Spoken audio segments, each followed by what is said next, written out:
este video vamos a seguir estudiando los misterios menores del cristianismo y específicamente vamos a estudiar la parte de la resurrección y la ascensión, que hacen parte de estos misterios, que hacen parte también de lo que viene a ser la narración de la vida del Cristo en el hombre. Como siempre, nos vamos a regir por un libro llamado Cristianismo Esotérico, de la filósofa inglesa Anna Besant. Como ya hemos dicho muchas veces, la señora Besant fue directora de la Sociedad Teosófica muchísimos años, escribió muchísimos libros, y dicha sociedad, o sea, la Sociedad Teosófica, fue fundada por la también filósofa Helena Blavatsky, que escribió también muchísimos libros. Era una experta en religiones orientales, en religiones comparadas, también era una experta en simbología, y su obra más importante es La Doctrina Secreta, donde ella da las claves para decodificar todos los libros sagrados de Occidente y los libros no sagrados que están encriptados, que son simbólicos. Pero volviendo al objeto de nuestro estudio, veamos lo que dice la señora Anna Besant sobre la resurrección y la ascensión. Dice así: las doctrinas de la resurrección y de la ascensión de Jesucristo forman también parte de los misterios menores y constituyen elementos integrales del mito solar y de la narración de la vida del Cristo en el hombre.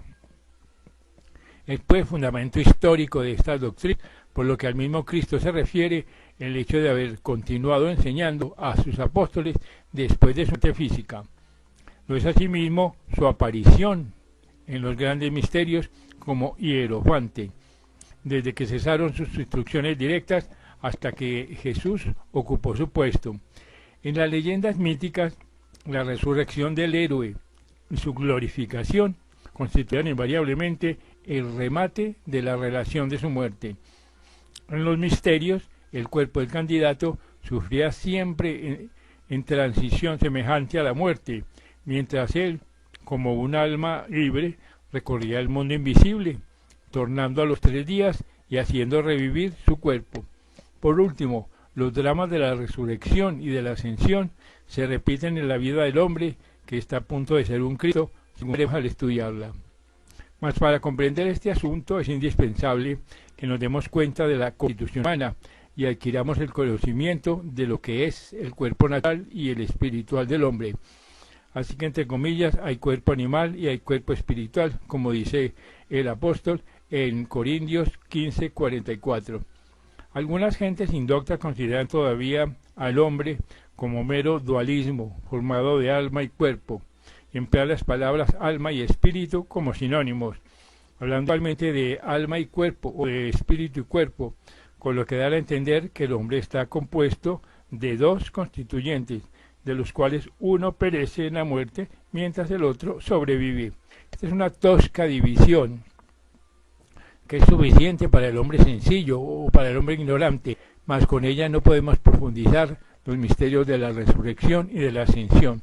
Todo cristiano que haya estudiado, aunque superficialmente, la constitución del hombre, reconoce en ella 3 distintos elementos: espíritu, alma y cuerpo. Esta división, si bien requiere una subdivisión para estudiarla más profundamente, es correcta, y San Pablo la empleó en su plegaria, cuando dice: para que vuestro espíritu y alma y cuerpo sean guardados enteros sin reprensión. Triple división aceptada en la teología cristiana. Así pues, el espíritu mismo es realmente una Trinidad, que es reflexión e imagen de la Trinidad Suprema, la que estudiaremos en el capítulo siguiente.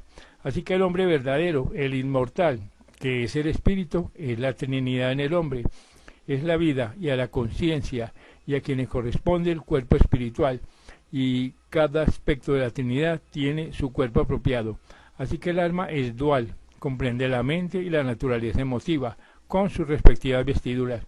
El cuerpo es el instrumento material del espíritu y del alma.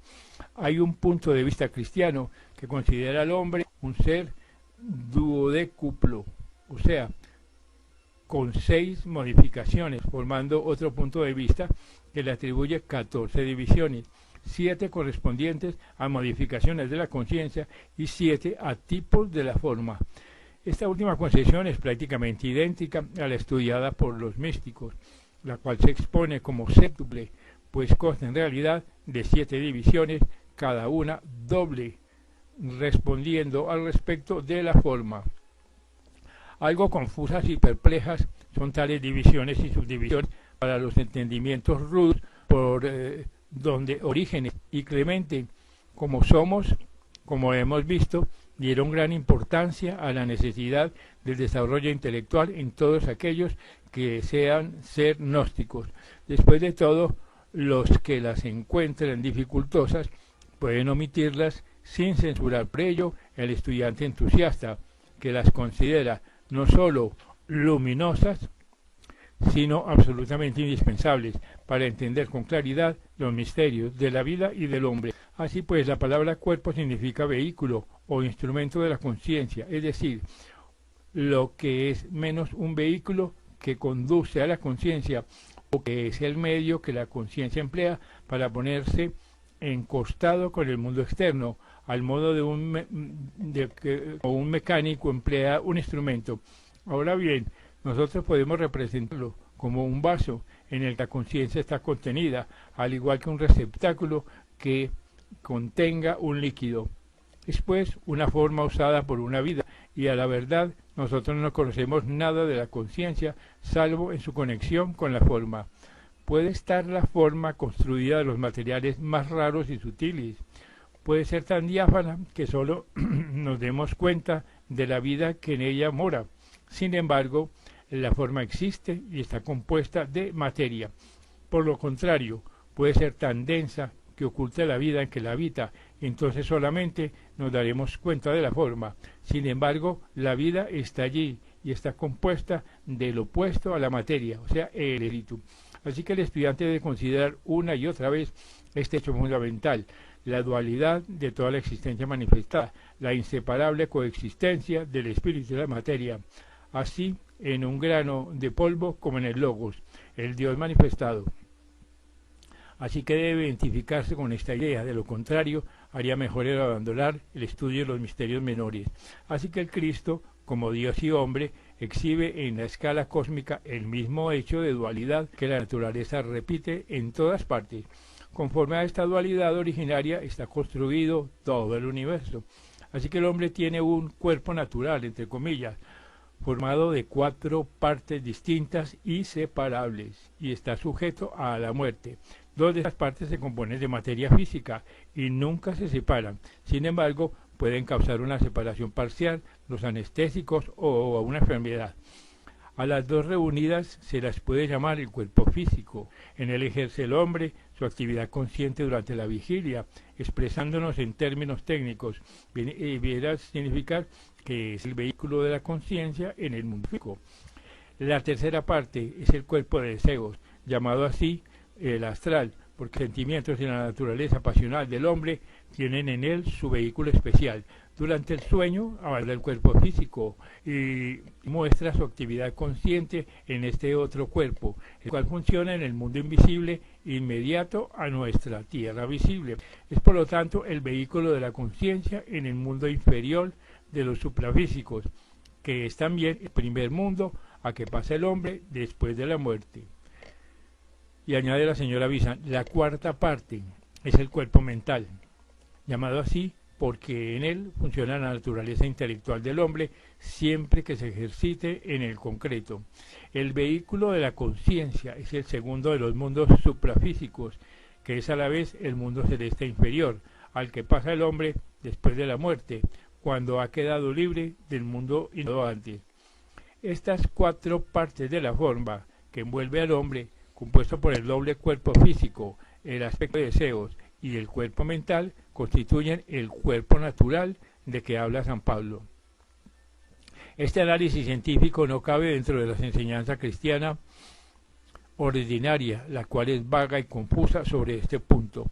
Esto no quiere decir que las iglesias la hayan desconocido en todos los tiempos, muy al contrario, la constitución del hombre así formulada era parte de las enseñanzas de los misterios menores. La simple división de espíritu, alma y cuerpo era exotérica, una noción primera, superficial, de fácil comprensión para la enseñanza ordinaria, más a propósito como punto de partida. La subdivisión relativa al cuerpo, entre comillas, se daba en el curso de las instrucciones subsiguientes, como preliminar de la enseñanza que tenía por objeto adquirir el poder de separar un cuerpo de otro y usar de cada cual como vehículo de conciencia en su región propia. No es difícil entender este concepto. Cuando un hombre necesita por tierra, emplea un carruaje o un tren. Si quiere viajar por mar, cambia de vehículo y acude al barco. Y si necesita andar por el aire, hace un nuevo cambio y adopta un globo o un avión. En cualquiera de los tres casos, el hombre es el mismo, solo que hace uso de tres vehículos, según la clase de materia a través de la cual tenga que andar. Así que la analogía es tosca e inadecuada, mas no por eso induce a error. Cuando el hombre actúa en el cuerpo físico, su vehículo es ese, el cuerpo físico, y en él y por medio de él obra la conciencia. Cuando pasa durante el sueño y después de la muerte al mundo que está inmediato al físico, es su vehículo el cuerpo de deseos, el astral, del que puede aprender a usar conscientemente, a la manera con que usa con pleno conocimiento de un cuerpo físico. Todos los días de su vida los emplea, sin saber cuándo siente y desea. Él mismo se sirve de él todas las noches mientras duerme. Cuando después de muerte entre en el mundo celeste, tiene por vehículo el cuerpo mental, del que usa diariamente al pensar, pues no se produciría pensamiento alguno en el cerebro si antes no se originase en el cuerpo mental. Y añade la señora Visan. Tiene el hombre además un cuerpo espiritual, entre comillas, formado de tres partes separables que corresponden y departen a las tres personas de la Trinidad espiritual llamada humana.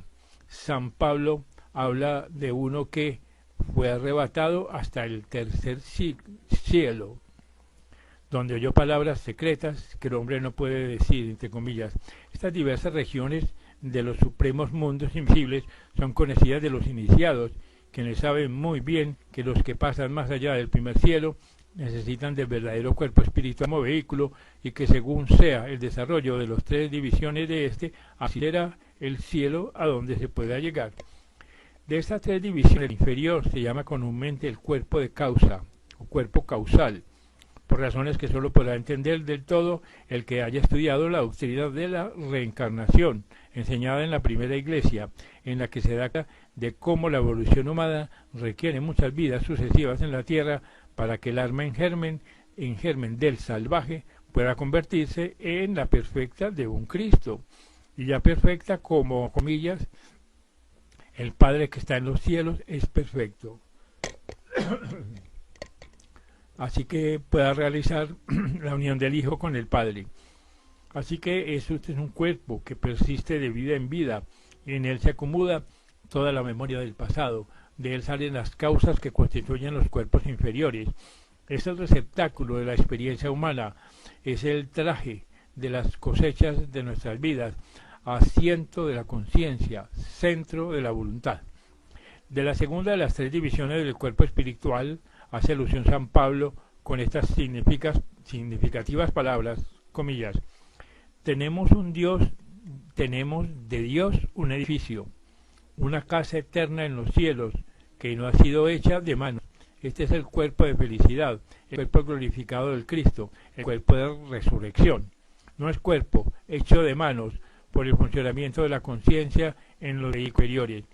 No es obra de la experiencia, ni construcción de materiales que el hombre haya reunido en su larga peregrinación. Es un cuerpo que pertenece a la vida del Cristo, a la vida de la iniciación, al desarrollo divino del hombre. Es pues construcción de Dios mediante la actividad del Espíritu y crece a través de la vida del iniciado, hasta hacerse perfecto en la resurrección, entre comillas. Y continúa la señora Bizan. La tercera división del cuerpo espiritual es una fina película de materia sutil que separa el espíritu individual como un ser y no obstante permite la compenetración de su totalidad por el todo, siendo así expresión de la unidad fundamental.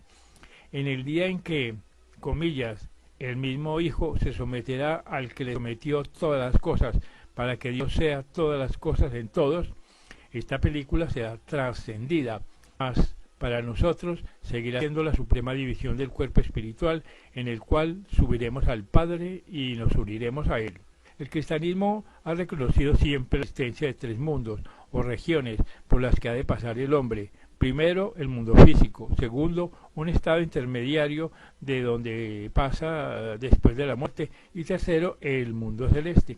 Así pues, los cristianos, instruidos generalmente, creen en estos tres mundos, no así los indoctos, que imaginan que el hombre va derecho desde su lecho de muerte a un estado definitivo de beatitud. Pero hay algunas discrepancias en cuanto a la naturaleza del mundo intermedio. Los católogos romanos lo llaman purgatorio y creen que todas las almas van a él, excepto los santos o los hombres que han alcanzado la perfección y también aquellos que mueren en pecado mortal. Así la gran masa de la humanidad pasa a una región purificadora donde se permanece durante un periodo que varía según sean los pecados cometidos y de donde se sale para entrar en el mundo celeste una vez obtenida la purificación. Las diversas comunidades denominadas protestantes discrepan en sus enseñanzas en cuanto a los detalles y la mayor parte rechaza la idea de una purificación post-mortem, pero generalmente concuerdan en la existencia de un estado intermedio, a veces llamado paraíso, entre comillas, y a veces periodo de espera, entre comillas. Así que el mundo celeste es considerado casi universalmente en la moderna cristiandad como una posición definitiva, pero sin que se dé una idea muy determinada o general respecto a los progresos o situaciones escenarias de los que allí arriban. Así pues, en el cristianismo primitivo se consideraba el cielo, como lo es en realidad, una etapa del progreso del alma. En el bien entendido ya, en una forma u otra, se hallan entonces generalizada la enseñanza de la reencarnación y de la preexistencia del alma. Resulta de ello, por de contado, que la estancia celeste era tenida por temporal, aunque muy larga en ocasiones, puesto que duraba una edad, entre comillas, según se consiga en el texto griego del Nuevo Testamento, edad que concluía con el retorno del hombre, para comprender la nueva etapa de su vida y progreso no interrumpidos. Tal estancia no era eterna, como se lee en la equivocada traslación inglesa, que corre con autoridad. A fin de completar el bosquejo que se requiere para una mayor inteligencia de la resurrección y de la ascensión, tenemos que ver cómo se desarrollaron estos diversos cuerpos en la evolución superior. Y a la señora Bizan, el cuerpo físico está en constante estado de flujo y de reflujo, sus moléculas se renuevan sin cesar, su fábrica es continua y como quiera que se construye del alimento que comemos, de los líquidos que bebemos, del aire que respiramos y de las partículas que atraemos de cuanto nos rodea, así los seres animados como de las cosas podremos purificarlo con la buena elección de los materiales y convertirlo así en un vehículo cada vez más a propósito para actuar por su medio, cada vez más receptivo a las vibraciones sutiles, cada vez más apto para responder a los deseos puros y a los pensamientos nobles y elevados. Por esto, los que aspiraban a alcanzar los misterios quedaban sujetos a determinadas reglas para las comidas, abluciones, etc. Se les recomendaba un cuidado exquisito en lo tocante a las personas con que se reúnen y a los sitios que frecuentaban. De modo análogo cambia a su vez el cuerpo de deseos, mas los materiales que entran en su posición se atraen y se repelen por el funcionamiento de los deseos que proceden de sentimientos, pasiones y emociones. Si estos son groseros serán bien los materiales constituidos de dicho cuerpo, mientras que si aquellos se purifican cambiando los materiales, se hará el último más sutil, más sensible a las influencias superiores, en proporción al dominio que el hombre ejerce sobre su naturaleza inferior, al desinterés de las aspiraciones y sentimientos, y a la medida del amor que experimente por cuanto le rodean, se verifica la purificación de este vehículo más elevado de la conciencia. El resultado será que cuando esté fuera del cuerpo físico durante el sueño, obtendrá experiencias más puras, altas e instructivas, y cuando a la hora de la muerte lo abandone de un modo definitivo, pasará velozmente por el estado intermedio, pues el cuerpo de deseos se desintegrará con rapidez y no podrá detenerle en su viaje hacia otras regiones más elevadas. El cuerpo mental. Este cuerpo se constituye de idéntica manera por los pensamientos. Será vehículo de la conciencia en las regiones celestiales, mas su contribución es la tarea actual de la imaginación, de la razón, del juicio, de las facultades artísticas, de las acciones, en general, de todos los poderes mentales en ejercicio. Tal lo usa el hombre, como lo hace, por lo que la duración y esplendor de la estancia celeste depende de la clase de cuerpo mental que se haya construido en la vida terrestre. Conforme el hombre ingresa en la evolución más elevada, cobra este cuerpo actividad independiente aún del lado de acá de la muerte, y en medio del túmulo de la existencia mundana va ganando por grado la conciencia de su vida celeste. Conviértese entonces en, entre comillas, el Hijo del Hombre que está en el cielo, el cual puede hablar sobre las cosas celestes con la autoridad del conocimiento. El hombre comienza a vivir la vida del Hijo, vive en el cielo, aún estando en la tierra, pues ha entrado en el sendero de santidad y ha adquirido la posesión y el uso conscientes de su cuerpo celeste. Y como quiera que el cielo no está lejos de nosotros, sino que por el contrario nos envuelve por todos lados, hallándolos solo apartados de él por razón de nuestra incapacidad para recibir sus vibraciones, no por su lejanía, y como quiera que esas vibraciones actúan sobre nosotros en todos los momentos de nuestras vidas, lo que necesitamos para estar en el cielo es hacernos conscientes de tales vibraciones, lo cual conseguiremos organizando, vivificando y desarrollando este cuerpo mental, que constituido de materias celestes es apto para responder a las vibraciones de la materia de aquel mundo. De aquí que el, entre comillas, Hijo del Hombre está siempre en los cielos. Mas nosotros sabemos que este Hijo del Hombre es término que se aplica al iniciado, no al Cristo ascendido y glorificado, sino al Hijo cuando todavía se está perfeccionando. Así que la primera división del cuerpo espiritual, o sea, el cuerpo de causa, se desarrolla rápidamente durante las etapas de la evolución que conducen al sendero probatorio y las que en este se comprenden, y así le es posible al hombre, después de la muerte, elevarse al segundo cielo. Después del segundo nacimiento, esto es, el nacimiento del Cristo en el hombre, tiene principio la formación del cuerpo de felicidad en los cielos, entre comillas. Este es el cuerpo de Cristo, que se desarrolla en el todo de servicio en la tierra, y a medida que se desarrolla, la conciencia del Hijo de Dios se hace más y más determinada, sintiéndose iluminado el espíritu en tal estado de desenvolvimiento por la futura unión con el Padre. En los misterios cristianos, así como en los egipcios y caldeos antiguos, y en varias otras, había un simbolismo externo que expresaba las etapas por las que el hombre ha pasado. Se le llevaba a la cámara del iniciado, se le colocaba en el suelo con los brazos extendidos, algunas veces sobre una cruz de madera y otras simplemente sobre las losas del pavimento, quedando en la postura de un hombre crucificado. Entonces se le tocaba en el corazón con el tirso, que es la lanza entre comillas de la crucifixión, y abandonando el cuerpo que caía en un profundo trance, la muerte del crucificado pasaba a los mundos del más allá. El cuerpo pues se metía en un sarcófago de piedra y allí quedaba cuidadosamente guardado. Entre tanto, el hombre real recorría primeramente las entrañas y oscuras regiones llamadas, comillas, el corazón de la tierra, y después la celeste montaña, donde se revestía del cuerpo de felicidad perfectamente organizado ya del todo para ser vehículo de la conciencia, y en él volvía al cuerpo carnal para reanimarlo.